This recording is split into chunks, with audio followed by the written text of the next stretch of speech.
Market वरती जाणार की खालती पडणार, सध्या सगळ्यांना पडलेला एकमेव प्रश्न. तर ह्या प्रश्नाचं आपण उत्तर शोधूया. ह्या आठवड्यात काय झालं मागच्या आठवड्यात आणि येणाऱ्या पुढच्या आठवड्यात काय होऊ शकतं हे आपण आता बघूया. तर नमस्कार, मी Sushant Kakade, faith in future मध्ये तुमचं सगळ्यांचं स्वागत आहे. तर आपण व्हिडिओला सुरुवात करूया. तर पहिली महत्वाची गोष्ट, आपण चार्ट मी तुम्हाला स्क्रीन शेअर करतो, थोडंसं चार्ट वरतीच आपण बघूया. ओके. तर सगळ्यात महत्वाची पहिली गोष्ट अशी की निफ्टी 50 जे आहे ते 23,532 ला क्लोज झालेले आहे. राईट. तर ह्यामध्ये महत्वाचा विषय असा आहे की ही जी लाईन आहे ही 200 DMA ची लाईन आहे.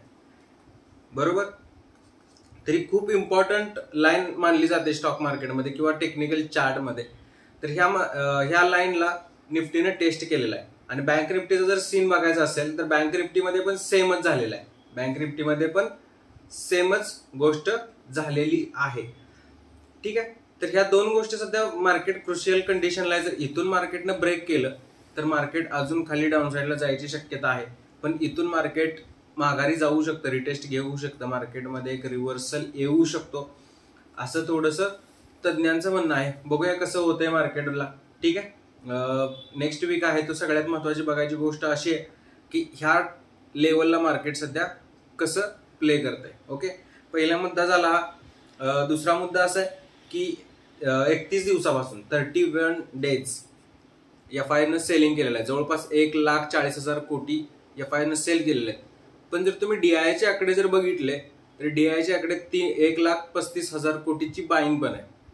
तर हे कुठंतरी जवळपास समानच आहे. 5,000 कोटीचा खरं फरक काय एवढा मोठा मेजर नाही. पण मार्केट जर बघितलं तर मार्केट 26,400च्या आसपास जाऊन मार्केट सध्या 23,500च्या आसपास आहे. म्हणजे जवळपास कुठंतरी 2800 पॉईंटच्या आसपास मार्केट सध्या पडलेलं आहे. ओके.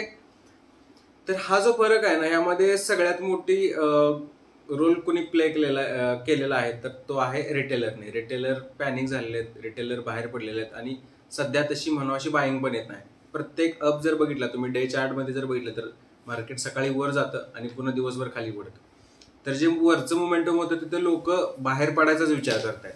नवीन फ्रेश बाईंग येईना झाली आहे. तर त्याची थोडीशी कुठेतरी कमतरता मार्केटमध्ये आहे. त्यानंतर सगळ्यात महत्वाची गोष्ट अशी आहे की रिझल्ट डे जर बघितला आपण, म्हणजे प्रत्येक कंपन्यांचे रिझल्ट सध्या ठराविक काही थोड्याफार कंपन्या सोडल्या तर बाकी सगळ्या कंपन्यांचे रिझल्ट हे खराबच आहेत.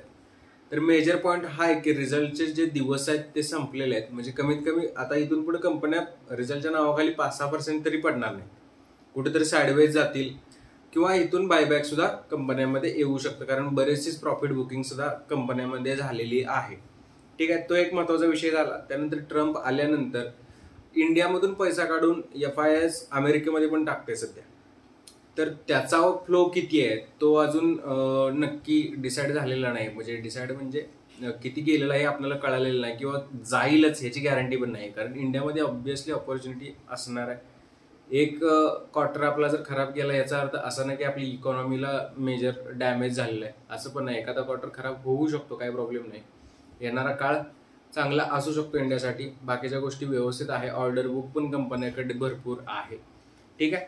त्यानंतर IT सेक्टर जर बघितलं, सेक्टर वाईज सध्या सगळ्यात बूमला होतं IT सेक्टर. कारण ट्रम्पचं विन जो आहे त्यामुळं अमेरिकेची इकॉनॉमी कुठेतरी सुधारेल आणि अमेरिकेची जर इकॉनॉमी जर सुधारेल तर IT कंपन्यांचा बऱ्यापैकी बिझनेस हा अमेरिकेमधून येतो. त्यामुळे आपल्या IT सेक्टरनं सध्या परफॉर्म चांगलं केलेलं आहे. सगळ्यात वर्स्ट कंडिशन कन्झ्युमरची आहे. कारण त्यांचं रिझल्ट जर बघितलं तर सगळ्यात खराब रिझल्ट हे कन्झ्युमर सेक्टरचे आहेत.